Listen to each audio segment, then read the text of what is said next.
नमस्कार, मी तेजश्री वराडकर माने आणि आज हा व्हिडिओ रेकॉर्डिंग करण्याचा उद्देश हा आहे की मी चारधामच्या यात्रेला गेलेले 9 जून ते 22 जून आणि त्या दरम्यान केदारनाथला आलेला हा वाईट अनुभव जो आहे तो मी तुमच्या सर्वांबरोबर शेअर करू इच्छिते की ज्यार्थी जी घटना माझ्याबरोबर घडली, जो सायबर फ्रॉड माझ्याबरोबर झाला, तो सायबर फ्रॉड तुमच्याबरोबर होऊ नये म्हणून झालं असं की 9 जून ते 22 जून मी केदारनाथच्या टूरला गेलेले कदम टूर्सबरोबर. त्यांनी मला सांगितलं की केदारनाथला जाण्यासाठी वरती जाण्याचा आणि येण्याचा खर्च हा तुम्हाला व्यक्तिगत करावा लागेल, तसंच तिकडे राहण्याचाही खर्च तुम्हाला करावा लागेल, ती पण व्यवस्था तुम्हाला करावी लागेल. म्हणून ॲडव्हान्समध्ये मी मेमध्ये Booking.com वरून केदारनाथसाठी रूम बघत होते.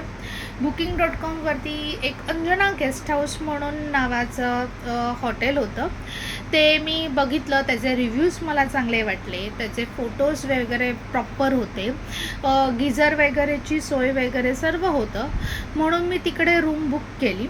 रूम बुक केल्यावर Booking.com वरून मला एक ऑफिशियल ईमेल आला. त्यामध्ये कॉन्टॅक्ट नंबर दिलेला होता. मी काय केलं, त्या कॉन्टॅक्ट नंबरवरती कॉल केला. त्यांना म्हटलं की मी तुमच्याकडे रूम बुक केलेली आहे ह्या तारखेसाठी. तर मला ऑनलाईन जेव्हा मी बुक केली ते 4,700 रुपये दाखवलेले. आणि Booking.com वरती कसं असतं, जेव्हा तुम्ही रूम बुक करता तेव्हा इमिडिएटली तुम्हाला पैसे द्यायची गरज नसते. त्याच्या 1-2 दिवसाआधी तुम्ही पेमेंट केला की तुमची रूम जी आहे ती कन्फर्म्ड होऊन जाते, अदरवाईज ती कॅन्सल होऊन जाते. तर मी काय केलं की मी त्यांना कॉल केला. म्हटलं ह्यांच्याशी पर्सनली बोलून बघूया की कसं आहे, किती आहे वगैरे. त्यांना फोन केल्यानंतर त्यांना म्हटलं की मी Booking.com वरून तुमची रूम प्री बुक केलेली आहे 2 जणांसाठी. मला 4,700 रुपये दाखवत आहे. मला अजून माहिती हवी आहे की रूम कशा आहेत, रूममध्ये पाण्याची प्रॉपर सोय आहे की नाही आहे, गरम पाणी मिळेल की नाही मिळेल, प्लस किती अंतरावरती आहे ही रूम. तर मी त्यांना कॉल केल्यानंतर तिकडनं एका मुलीने फोन घेतला. तिचं नाव काही जसप्रीत असं होतं. तर जसप्रीत मला म्हणाली की फोन केला सर्वप्रथम मला म्हणाली, जय श्री केदार, बोला तुमची रूम बुकड आहे, हो आमच्याकडे आलेलं आहे कन्फर्मेशन. मी म्हटलं मला 16 जूनसाठी रूम हवी आहे आणि आम्ही 17 जूनला रूम चेकआउट करणार. मला 4,700 रुपये दाखवते, आम्ही डबल ऑक्युपन्सीसाठी ही रूम बघतो आहोत, तर मला काही कमी होईल का? तर मला बोलली की हो, तुम्हाला मी 1,000 रुपयाचा डिस्काउंट देते, तुम्ही ऑफलाईन बुकिंग करू शकता. आता माझ्या मिस्टरांचं स्वतःचं कॉटेज आहे अलिबागला. तर आम्ही पण युजली असं करतो की ऑनलाईन बुकिंग येते तर ती कोणाला ऑफलाईन घ्यायची असेल तर त्यांना थोडा डिस्काउंट करून ती ऑफलाईन आम्ही बुकिंग करून घेतो. तसंच मी हिच्याकडनं ऑफलाईन बुकिंग करून घेतली आणि रूम घेतला. तर तिने पैसे पाठवल्यानंतर तिने QR कोड पाठवला, त्याच्यावरती मी तिला पैसे पाठवले 3,700 रुपये. तिने पाठवल्यानंतर मला रिसीट दिली प्रॉपर, त्याच्यावरती GST नंबर वगैरे होता, सर्व डिटेल्स दिलेल्या होत्या. सर्व माहिती तिने मला व्यवस्थितपणे दिली. त्यानंतर ती म्हणाली की मॅडम तुम्हाला VIP बुकिंग करायची आहे का, VIP दर्शन बुकिंग आणि हेलिकॉप्टरची बुकिंग करायची आहे का? तर मी म्हटलं नाही आहे, त्याची काही गरज नाही आहे, आम्ही ट्रेक करत जाणार आहोत, त्यामुळे मला काही हेलिकॉप्टर वगैरेची सुविधा नको आहे आणि VIP दर्शन बुकिंग वगैरे पण काही मला नको आहे म्हणून. तर ती म्हणाली ठीक आहे चालेल म्हणून. त्यानंतर 1-2दा तिने परत मला फॉलोअपसाठी मेसेज केलेले होते की मॅडम आहे, त्यानंतर स्लॉट जाईल, तुम्हाला भेटणार नाही हेलिकॉप्टरची बुकिंग वगैरे. मी म्हटलं नको, मला गरज नाही आहे, काही हरकत नाही. त्यानंतर आम्ही यमुनोत्रीला गेलो होतो. जेव्हा चारधामची यात्रा आमची सुरू झाली, यमुनोत्रीला गेलो. यमुनोत्रीला देखील आम्ही ट्रेक करत गेलो. यमुनोत्रीला जाऊन आल्यानंतर ॲक्च्युली तो ट्रेक असा दाखवतो 7 किलोमीटरचा आहे, पण तो ॲक्च्युली 13-14 किलोमीटर आहे आणि तो एकदम डिफिकल्ट ट्रेक आहे. तिकडे ट्रेक करत गेल्यानंतर जेव्हा आम्ही आलो परत हॉटेलवरती, तेव्हा माझ्या मिस्टरांची तब्येत खूप खराब झालेली होती. त्यांना 102 ताप होता आणि ते काही 2 दिवस खात वगैरेही नव्हते. त्यामुळे त्यांच्या तब्येतीची विचार करत मी तिला कॉल केला परत. म्हटलं मॅडम तुमच्याकडे आहे का हेली सर्व्हिस, कारण का माझ्या मिस्टरांची तब्येत खराब झालेली आहे, आम्हाला केदारनाथचं दर्शन करायचं आहे, तुमच्याकडे जर मला मिळाली तिकीट तर बरं होईल. तर ते बोलले हो मॅडम मिळेल म्हणून, तुम्ही लगेच बुक करा. मी 12,000 रुपये तिने मला रिटर्न सांगितले एका हेली सर्व्हिस बुकिंगचे. आता मी त्यांना एकट्यानं तर मी पाठवणार नाही, ऑफकोर्स मीही त्यांच्याबरोबर जाणार, म्हणून आम्ही 2 बुकिंग केल्या आणि तिच्याकडनं कन्सेशन मागून घेतलं. 20,000 रुपयाला तिने आम्हाला 2 तिकीट्स दिल्या. तिकीट दिल्यानंतर तिने मला हेलिकॉप्टरची तिकीट पाठवली. पवन हंसची ती तिकीट होती. मला म्हणाली पवन हंस हेली सर्व्हिसने तुम्ही ट्रॅव्हल करू शकता म्हणून. जेव्हा मी तिला कॉल केला तेव्हाच मी तिला विचारलं कसं आहे, काय आहे, कुठून मला बुकिंग देतेस वगैरे. तिने पवन हंसबद्दल सांगितलं. मी जाऊन चेक केलं पवन हंसबद्दल. आता ह्या सर्व जेवढ्या बुकिंग झाल्या त्यामध्ये मी प्रत्येक वेळी चेक केलं की रूम कसे आहेत, किती मीटरवरती आहे, Booking.com वरती, अगोडा, अजून खूप साऱ्या ट्रॅव्हलिंग साईट्सवरती ते हॉटेल दाखवत होतं मला. त्यानंतर पवन हंसबद्दल जेव्हा तिने सांगितलं पवन हंस हेली सर्व्हिस, पवन हंसच्या हेलिकॉप्टर सर्व्हिसवरती केली, त्याचे रिव्ह्यूज वाचले, सगळं मी शहानिशा करून ज्या आहे त्या बुकिंग केलेल्या होत्या आणि तिला मी पैसे पाठवले. तिने मला तिकीट्स वगैरे पाठवल्या. त्यानंतर ती मला म्हणाली की मॅडम तुम्ही राहायला कुठे आहात, मी तिकडे मुलाला पाठवेन, तो तुम्हाला हार्ड कॉपी तिकीटच्या घेऊन येईल आणि तो तुम्हाला प्रॉपर पद्धतीने गाईड करेल. तर मी म्हटलं मी सीतापूरला आहे माझं हॉटेल, तिकडे मी राहायला आहे. आणि ती म्हणाली की तुम्हाला मी फाटावरून ते केदारनाथची मला तिने तिकीट दिलेली होती. हे तिकीट्सवरती पण सर्व मेन्शन केलेलं होतं. पहिल्यांदा आम्हाला तिने सांगितलं 10:30चं तुमचं हेलिकॉप्टर बुकड आहे.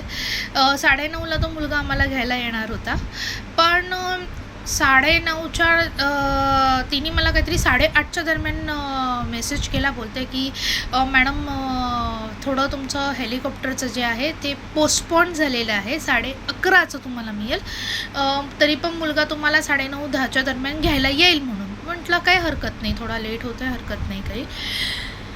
मुलाचा नंबर पाठवला, सर्व डिटेल्स तिने मला दिल्या. आम्ही सर्व आमच्या बॅग पॅक वगैरे करून आम्ही वाट बघतोय, आता आम्हाला मुलगा घ्यायला येईल, आता आम्हाला मुलगा घ्यायला येईल. पण आम्हाला घ्यायला कोणीही आलेलं नाही. त्यानंतर तिनेही आम्हाला रिस्पॉन्ड करणं बंद केलं आणि आमचा मेसेजवरती आम्हाला रिस्पॉन्ड केला नाही, कॉलवरती रिस्पॉन्ड केलेला नाही, त्या मुलाचाही कॉन्टॅक्ट झालेला नाही. तो येणार होता, मॅडम मी घ्यायला येतोय तुम्हाला म्हणाला, तोही काही आला नाही. आणि तिचा शेवटपर्यंत ती आमच्याशी फॉलोअपमध्ये होती, कारण का तिचा हेतू होता की आमचा 50-60 जणांचा ग्रुप होता. तिचा हेतू होता की हिच्याबरोबर मला अजून रूमसाठी किंवा हेलिकॉप्टरसाठी बुकिंग्स मिळतील आणि ती अजून पैसे माझ्याकडनं लुबाडू शकेल.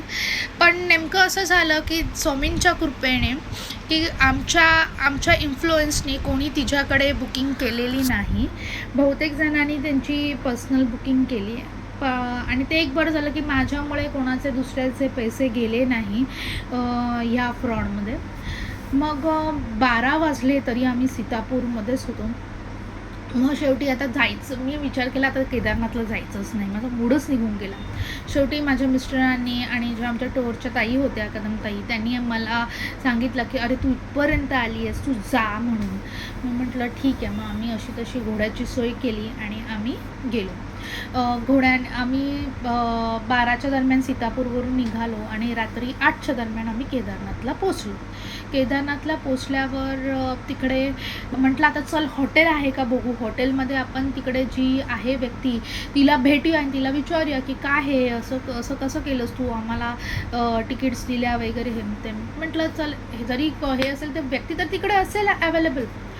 तिकडे गेल्या बघतो अंजना गेस्ट हाऊस नावाचं कुठलंच गेस्ट हाऊस तिकडे नव्हतं, कुठलंही हॉटेल तिकडे नव्हतं. ते हॉटेलची लिस्टिंग फ्रॉड केलेली होती, ते रिव्ह्यूज सगळे फ्रॉड होते, ते लोकेशन टाकलेलं फ्रॉड होतं, सर्व फ्रॉड होतं तिकडे. म्हणजे असं तिकडे नावाचं कुठलं हॉटेलच एक्झिस्ट करत नव्हतं. मग आम्ही तिकडे असं तसं करून रूम बुक केला तो रूम आम्हाला चांगला मिळाला. तिकडे आम्ही वैयक्तिक जाऊन रूम बुक केला. व्यवस्थित रूम आम्हाला मिळाला. त्यात काही हे नाही. केदारनाथचंही दर्शन आमचं खूप छान झालं. एकदम व्यवस्थितपणे दर्शन झालं. आम्ही सर्व लोकेशन्स कवर केले. दुसऱ्या दिवशी परत आम्ही ट्रेक करत उतरलो खाली. सांगायचा मुद्दा असा की हे असे फ्रॉड्स तिकडे चालत आहेत. असे म्हणजे प्रॉपर त्यांची लिस्टिंग सगळं रिव्ह्यूज वगैरे एकदम प्रोफेशनल वेने प्रॉपर GST वगैरे सगळं प्रॉपर तिकीट्स वगैरे. पण ह्या फ्रॉड्समध्ये जाऊ नका.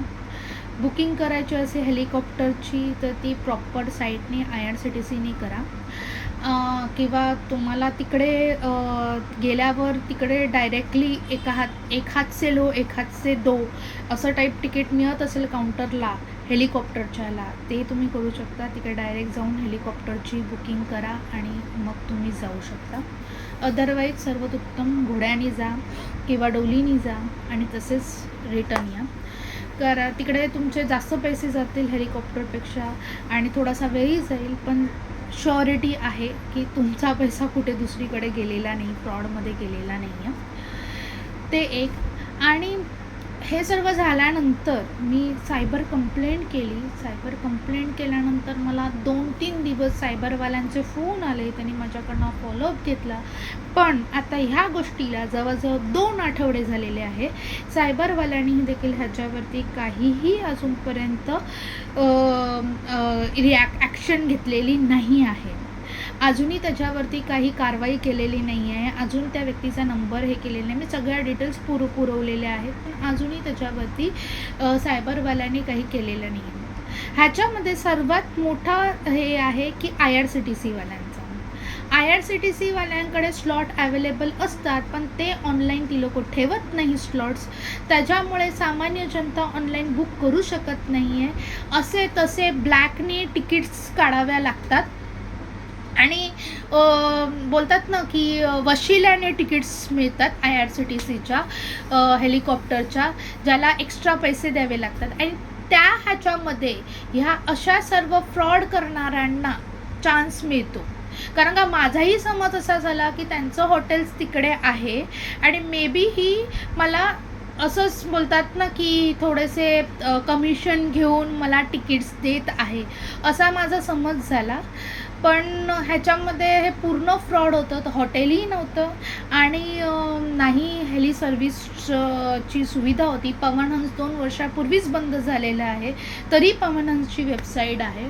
तर मला हेच सांगायचं आहे की अशा फ्रॉडमध्ये फसू नका आणि सायबरवाले ह्याच्यावरती कारवाई करा. ह्याच्यासाठी मी बोलत नाही की बाई मला माझे पैसे हवेत. मी असं समजेन की जे काही माझे टोटल 23,700 रुपये गेले ते मी दान केले, त्याबद्दल मला काही वाद नाही. ते देवासाठी पैसे गेले, ते माझे जायचे होते ते गेले. पण काही लोक जी आहेत ती कर्ज काढून इकडून तिकडून अरेंजमेंट करून ह्या सर्व गोष्टी करतात. काही जणांची प्रकृती किंवा तब्येत किंवा अशी परिस्थिती नसते की ते ट्रेक करत किंवा घोड्याने किंवा डोलीनी पण जाऊ शकत. तर त्यांच्यासाठी म्हातारे स्वतारे लोक आहेत, त्यांच्यासाठी हेलिकॉप्टरची सुविधा असते आणि त्यांच्यासाठी लोक काढतात हेली सर्व्हिसचे तिकीट्स बुक करतात आणि ह्या अशा फ्रॉडमध्ये फसण्याची शक्यता आहे. तर त्यामुळे सायबरवाल्यांनी प्लीज ह्या गोष्टीवरती तुम्ही कठीण कारवाई करा. तुम्ही ह्या लोकांना शोधून काढा ज्यार्थी हे असे गुन्हे करणार नाही देवाच्या नावावरती. आणि जे श्रद्धाळू भक्त आहेत त्यांना चांगल्या पद्धतीचा बोलते दर्शन होईल आणि हे असे कटू अनुभव येणार नाही. थँक्यू.